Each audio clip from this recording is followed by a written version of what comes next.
Bueno, buenas tardes.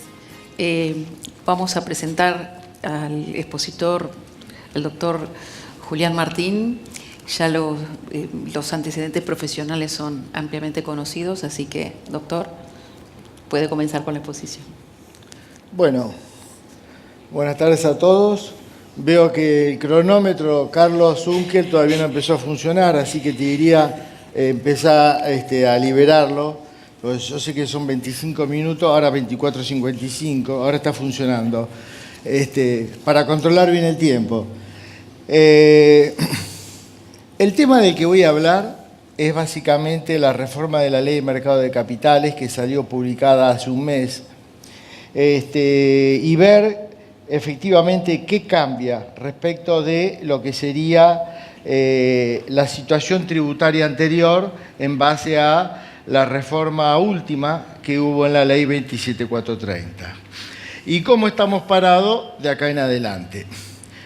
Para explicar eso, que es más o menos como hablar historia de la Argentina desde la Revolución de Mayo de 1810 hasta que se devaluó el dólar la semana pasada.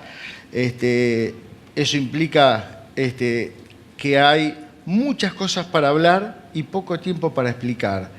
Razón por la cual me voy a centrar en tres cosas nada más. Me voy a centrar en, primer punto, la existencia de un nuevo documento, que es básicamente lo que es la factura electrónica, que va a circularizar como un título de crédito. En segundo lugar, voy a hablar de los fondos cerrados, los fondos abiertos y los fideicomisos de cualquier tipo. Y en último lugar, voy a hablar respecto de los fondos cerrados y los fideicomisos de cualquier tipo que se van a utilizar justamente para el desarrollo de infraestructura y para dar crédito a los sectores de medios y bajos ingresos, que es justamente a donde se quiere tratar de apuntar con la finalidad de, la realidad es tratar de mejorar la situación económica del país. Sobre este punto quiero destacar algo, y es que ustedes habrán leído en la última semana el nuevo ministro de Producción acerca de sus comentarios sobre la intención de dar mayores beneficios a el sector PYME, razón por la cual la ley PYME, donde esta ley de financiamiento de mercado de capitales tiene mucha injerencia, básicamente cuando me refería a la última parte de dar préstamos a determinados sectores o desarrollo de viviendas a determinados sectores, ambos nivel medio y nivel bajo dentro de la estructura social argentina. La idea es tratar de estimular más ese núcleo de la actividad económica, justamente porque representa el 99% de las empresas del país, genera el 70% de la mano de obra del país y genera el 55% del PBI del país. Por eso se quiere poner las fichas justamente en ese sector. Hecha esta gran introducción, yo voy a tratar de ir a los puntos más relevantes. Y dentro de los puntos más relevantes, cuando en primer lugar dije voy a hablar de la factura de crédito electrónica que solamente van a emitir las pymes, ¿de acuerdo? Y cuando hablamos de las pymes son aquellas que están regidas por la ley pymes. En realidad son mini pymes porque hay 3 niveles. Y la respuesta es, para este tipo de sujetos, la emisión de ese documento va a ser obligatoria cuando a quien le facture es una gran empresa, es decir, porque no está dentro del concepto de pyme. Cuando factura con otro tipo de sujeto que está en la misma categoría, la emisión es optativa. De manera de que, ¿qué es lo que se pretende? Básicamente cortar con el problema que tienen estos sujetos, que es que emiten la factura a un plazo mayor de 15 días en el pago, básicamente el requisito es que hay dos requisitos que son importantes. Uno, que la contraparte esté en la Argentina, que sea una empresa grande, y que el plazo de pago sea mayor a los 15 días. Después hay ciertas excepciones en cuanto a si el prestatario es el Estado, si es el consumidor final, pero no quiero entrar en ese tipo de detalles. Yo quiero, por el poco tiempo que tengo, apuntar a lo más relevante. Y lo más relevante es esto: cuándo es obligatorio y cuándo no es obligatorio. Y lo importante de todo esto es que este título tiene o factura de crédito electrónica, tiene la naturaleza fiscal de un valor negociable. Y razón por la cual, bajo la figura de un valor negociable, le doy el tratamiento impositivo que corresponda en los distintos tipos de impuestos. Concretamente, en IVA no tiene implicancia fiscal, en ganancia tiene implicancia tributaria, la que corresponda para un impuesto cedular, en el caso de personas físicas, 5 o 15%, cláusula de ajuste o no cláusula de ajuste, moneda extranjera o no moneda extranjera. Estamos refiriéndonos a la factura en cuestión. En el caso de las personas jurídicas, la tributación es clara, tributa como cualquier empresa, el 30% por los próximos 2 años, y a partir del año 2020 el 25%, y los sujetos del exterior tienen un esquema de tributación bastante específico, porque sobre la presunción de renta, sobre la alícuota del 5 o el 15, hay que aplicarle la presunción de renta del 43 o el 100%, dependiendo dónde esté ubicado el sujeto beneficiario del exterior.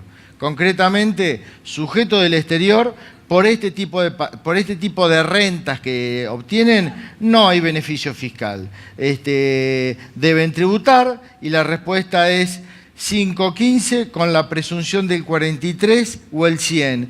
Y el 43, para eso nos tenemos que remitir al artículo 93, inciso C, de la Ley de Ganancia, que dice cuando aplico la presunción del 100, que es básicamente los casos de paraísos fiscales, que hay una empresa, que no hay un banco, etcétera, etcétera. Esto yo les diría que es lo más relevante. Y si tuviera que hacer otro comentario respecto de este título o valor negociable, es que la negociación frente al impuesto a los ingresos brutos es un resultado que está alcanzado, y el gran problema que se establece es que la retención, y ahí no voy a hablar del tema de retención porque no me va a alcanzar el día de hoy ni de mañana, por lo complicado que está este tema, por el tema de nota de débito, nota de crédito, etcétera. Dice que la retención se debe practicar al momento de la aceptación de la factura, lo cual rompe el principio general de la retención con la disponibilidad de los fondos, que es con el pago. Solamente comento esto, nada más, y con este tema lo que quiero plantear es, este es el tratamiento, y ustedes dicen, ¿y en qué juega esto en el mercado de capitales? Que para este tipo de sujetos, las pymes, si yo le facturé una grande, la grande me la acepta, me la entrega, y yo tengo 3 escenarios. 1, espero el vencimiento. 2, en vez de ir a pedir plata a un banco, lo descuento. Y lo puedo descontar dentro del mercado de valores. ¿Y a qué tasa? A una tasa muchísimo más barata, que es el 60% que se está pagando para un financiamiento PYME. Y si encima tengo garantía de una SGR, el costo financiero puede estar entre el 20 y el 30%. Con esto lo que quiero plantear es que este es un instrumento que para el mercado de capitales, sector PYME, va a terminar en un menor costo financiero del endeudamiento. Y ustedes habrán leído que, por ejemplo, esta semana el Banco Central dispuso normas respecto de que los bancos aumenten la capacidad crediticia para realizar el factoring de justamente este tipo de títulos de crédito con este tipo de empresa. Segundo punto, voy a hablar de los fondos comunes de inversión, abiertos, cerrados y los fideicomisos. A ver, los fondos comunes de inversión, ¿cómo venimos? Venimos más o menos, veo ahí el reloj, son 10 que me quedarían, ¿no? Sí. Bueno, a ver, voy a hacer la síntesis, porque si yo tengo que ponerme a explicar todo lo que ustedes ya habrán leído, estudiado, visto en cuadros, en doctrina, libros de reforma, todo esto que yo les diga, en realidad es escuchar lo que ya habrán interpretado previamente. Yo lo que quiero sintetizar es lo siguiente. Los fondos comunes de inversión abiertos, que son básicamente los que tienen activos financieros, por ejemplo, plazo fijo, bonos, etcétera, que son los que habitualmente nosotros conocemos por ir al banco y compramos una cuota aparte de un fondo y me dicen qué tipo de riesgo, etcétera. Bueno, a partir de ahí invierto en un fondo de plazo fijo, en un fondo de acciones, con derivados, etcétera. Bueno, la respuesta concreta es: esos fondos no son sujetos de impuestos. ¿De acuerdo? Acá hay algo que es importante y es el decreto 174 del año 93. Estamos hablando bastante tiempo atrás, 25 años atrás. Disponía que los fondos no eran sujetos de impuestos. Después salió un decreto 194 del año 98 que dispuso lo contrario, pero hubo un fallo Unifun que dio vuelta a ese decreto 194 por considerarlo inconstitucional. Pero más allá de todo esto, el decreto 279, que salió ahora en marzo del 2018, dijo que el decreto 174 muere. Significa de que el artículo que decía que los fondos comunes de inversión no eran sujetos de impuesto, pasan a ser sujetos de impuesto. Y si para colmo esto fuera poco, nos encontramos con que a veces las leyes no son claras o a veces las leyes son recontra claras, porque el decreto 471, que reglamenta la ley de mercado de capitales, dispuso en un artículo que también se produce, este decreto deroga el 174 del año 93. Es decir, por el 279 o por el 471, por los dos lados lo mataron en el propio decreto 174, razón por la cual los fondos comunes de inversión pasan a ser sujetos de impuestos. Y a partir de ahí viene, bueno, ¿y cómo se tributa y quién tributa? Vamos a empezar por la fácil, los fondos abiertos. Los fondos abiertos, la respuesta es, para eso no tenemos que remitir a la nueva ley de mercado de capitales, si no, no se entiende todo esto que estoy hablando yo ahora. ¿Por qué? Porque la nueva ley de mercado de capitales se remite al artículo 25 de la ley 24083. La ley 24083 es la ley de fondos comunes de inversión. Y el primer párrafo del artículo 25 dispone de que el tratamiento correspondiente a los rendimientos que realicen los inversores en el fondo deberá atribuirse a esos inversores. Esto lo estoy explicando con mis palabras, aunque no sea así de taxativo. Conclusión: si el fondo común de inversión, adentro, al abierto estoy hablando, ahí adentro hay títulos públicos, por ejemplo, y acciones, yo saco la tapa, el fondo no tributa, abierto, y digo, el inversor, doña Rosa, empresa o sujeto del exterior, se va a llevar un rendimiento de un título con el tratamiento que le corresponda, ¿de acuerdo? Fiscalmente. Y después, si el fondo invirtió en acciones y cobró dividendos, esos dividendos, depende de la naturaleza del sujeto, lo va a considerar computable o no computable, o voy a tener que retener, dependiendo si en la punta que estoy cobrando hay una persona física o un sujeto del exterior, el 7 o el 13% ¿de acuerdo? Dependiendo en el momento que esté cobrando y la alícuota que esté vigente en ese periodo fiscal respecto de las corporaciones por el artículo 69. Con esto lo que quiero decir es, si hay adentro un dividendo, no hay duda que el dividendo no tributa, excepto en la diferencia entre el 35 y el 30 o el 25, que es ese diferencial que sí tributa siempre, pero únicamente cuando estamos hablando del destinatario final, persona física argentina o beneficiario ubicado en el exterior. Entendido esto, sabemos que los fondos abiertos no son contribuyentes, levanto la tapa y el rendimiento se lo lleva a cada sujeto, lo trata como tal, dependiendo del tratamiento impositivo que ya todos sabemos conforme la 27430. Ahora, ¿qué pasa con los fondos cerrados y los fideicomisos de cualquier tipo? Los fondos cerrados son los que tienen una vida útil determinada. Y la respuesta es, esos fondos cerrados que tienen una vida útil determinada funcionan como una empresa. Determinan un resultado por un periodo y ese resultado puede tributar en el fondo, en el fideicomiso cerrado, o lo mismo puede pasar con el fideicomiso. ¿Y de qué depende de si tributa en el fideicomiso o si tributa el inversor? Y si tributara en el inversor, tributa de la misma forma que dije antes para los fondos abiertos. Levanto la tapa y veo cada tipo de rendimiento.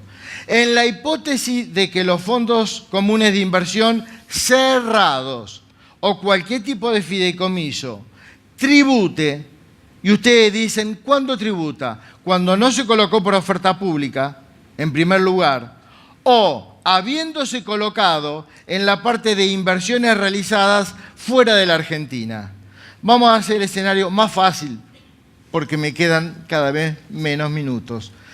Si lo coloqué por oferta pública y todas las inversiones están hechas en la República Argentina, el fondo o el fideicomiso no es contribuyente de impuesto. ¿Estamos de acuerdo?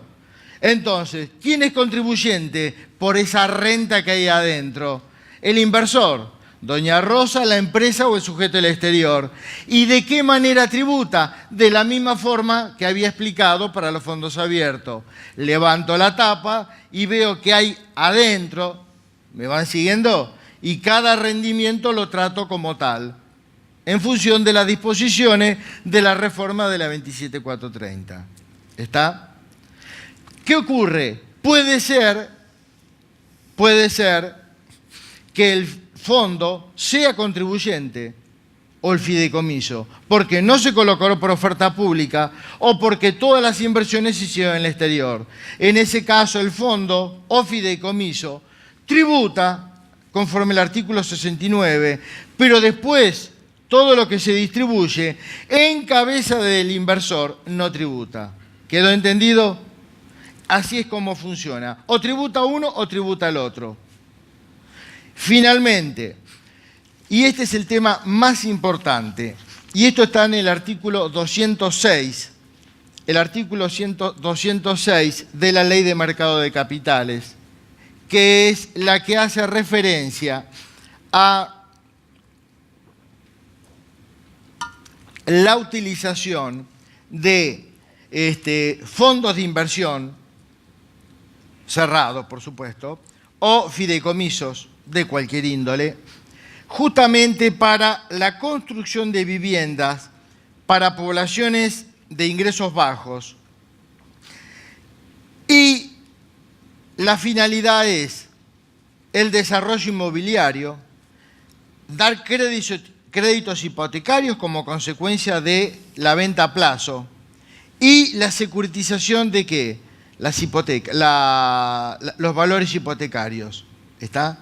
Que esto está también regulado dentro de la reforma de la Ley de Mercado de Capitales. Conclusión, esto lo que permite es empaquetar este tipo de negocios en esta figura, fondos cerrados o fideicomisos de cualquier índole, pero especialmente los financieros, para hacer viviendas, pero para determinados sectores. Y puedo luego securitizar el flujo de cuentas a cobrar. ¿A cuánto tiempo? Puede ser a más de 30 años. ¿De acuerdo? Pero la ley de fideicomiso establece un tope que no se puede hacer un fideicomiso a más de 30 años. En cambio, la ley de mercado de capitales dispone expresamente que para este tipo de situaciones del artículo 206 se dejan de lado las disposiciones del tope de los 30 años de la ley de fideicomisos. ¿Quedó entendido este punto? Es decir, el tope de 30 años de plazo máximo de la ley de fideicomisos deja de existir justamente para la securitización de créditos relacionados con estos emprendimientos de desarrollo de infraestructura del artículo 206. Esta es la única excepción. Y acá lo más importante, es básicamente esto tiene que cumplir 4 requisitos, que no lo voy a comentar ahora, solamente me remito a la lectura del 206 de la Ley de Mercado de Capitales, que es la 27440 del mes de mayo de este año.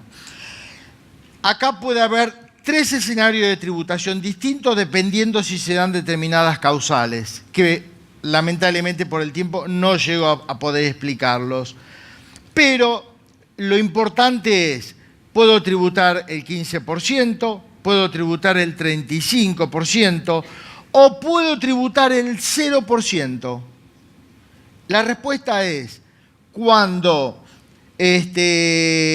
las distribuciones que realice este fondo cerrado o este fideicomiso se realice con posterioridad a los 10 años de la creación del mismo, las utilidades que cobre cualquier sujeto, doña Rosa, sujeto del exterior o empresas argentinas, se las incluye expresamente, la tributación es 0. ¿Cuál es la finalidad? Fomentar, por ejemplo, compañía de seguro, fomentar fondos de pensión que quieran invertir ahí y cobrar la plata a más de 10 años de plazo. Es decir, crear instrumentos que al repago sea más de 10 años, la tributación es 0. Esto es lo más importante a tener presente. Quedan 2 minutos con 37 segundos, estimada Silvina. Yo no sé si me querés hacer alguna pregunta o alguien del auditorio. Estoy a tu disposición y a disposición del resto. Bueno, no sé si tienen nos hacen llegar alguna consulta. Yo tenía el tema de la vigencia de estas modificaciones. Bueno, a ver, ¿Por qué? Esta es la pregunta del millón. ¿Y por qué la pregunta del millón? Porque la reforma de la Ley de Mercado de Capitales salió publicada en el mes de mayo, ¿de acuerdo? Y dispone, básicamente, que será aplicable para todas las utilidades que se distribuyan a partir del 1 de enero del 2018. La pregunta que yo me hago es, yo cierro un cierre, valga la redundancia, yo cierro ejercicio fiscal, 30 de junio, ahora, ¿qué estamos? Hoy es 3. Sí. Cerré 30 de junio, compañía de seguro, por ejemplo. Lo que pasa es que este caso, digamos, no, en realidad, para los fondos, tomemos 31 de diciembre para hacerlo más viable todo esto. Supongamos que ya estos fondos están operativos y ya salieron al mercado. Y la pregunta del millón que yo me hago es, yo al 31 de diciembre de este año, ¿qué tratamiento fiscal tengo que otorgar? La pregunta es, ¿tengo que hacer la apertura? ¿Levanto la tapa? A ver, vamos a bajarlo todo esto a tierra porque tiré 1.000.000 de ideas. ¿de acuerdo? Los fondos cerrados y los fideicomisos al 31 de diciembre no van a estar en la calle, ¿de acuerdo? No llegamos ni con viento a favor. Pero nos vamos a encontrar con que vamos a tener muchos resultados de fondos abiertos. La pregunta es, los resultados de los fondos abiertos que se distribuyeron durante el año, desde enero hasta junio, cierro 30 de junio, o de enero hasta diciembre. Voy a complicarla más y me quedan 9 segundos.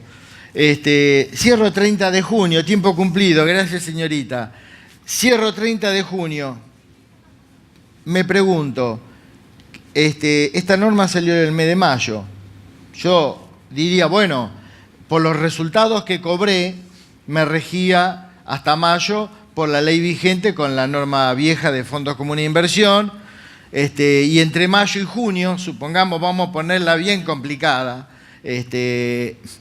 me voy a regir, levanto la tapa, con el tratamiento por cada uno de los resultados que se generaron entre mayo y el 30 de junio y los trato de forma individual. Y de enero a mayo lo trato conforme la normativa vieja que había al respecto, que era la de la 27430, la 24083, la 24441, etcétera, etcétera. Y la respuesta es, si yo hago un corte, la respuesta es no está escrito en ningún lado. ¿Y cuál es el criterio fiscal en materia tributaria en el impuesto a las ganancias? Aplico la norma vigente al cierre de ejercicio. Eso por lo menos es lo que aprendí en la facultad y lo que aprendí en la jurisprudencia. Excepto en el año 2001, cuando un dictamen, cuando se refirió al tema de venta de acciones, por la venta de acciones de una empresa cementera, más de $1.000 millones, el cambio de ejercicio, la ley salió publicada en el mes de marzo y los resultados hasta marzo no pagaban, ¿de acuerdo? Pero la ley se publicó en marzo. La operación se había hecho con anterioridad. Al momento que se había hecho no tributaba. Se aplicaba la ley vigente al cierre de ejercicio, se aplicaba esa ley, ese resultado tenía que haber tributado. Porque no interesa cuándo se generó el hecho económico, sino era la ley vigente al cierre. Pero en ese momento hubo un dictamen por parte de la AFIP donde se interpretó que 1 más 1 es igual a 2,5. Y ahí aprendimos de que las leyes se pueden interpretar a medida consumidor. Por lo menos ahí me di cuenta yo que el principio general de gravabilidad en función de la norma vigente del cierre de ejercicio es el que aprendimos, excepto ese dictamen del año 2001, que fue el que dio un tratamiento expreso y dijo, los resultados por venta de acciones de enero hasta que cambió la ley no pagaban. Los resultados que se generaron desde el cambio de la ley en adelante sí. Entonces, señora, usted por lo que vendió no tiene que pagar impuesto a las ganancias.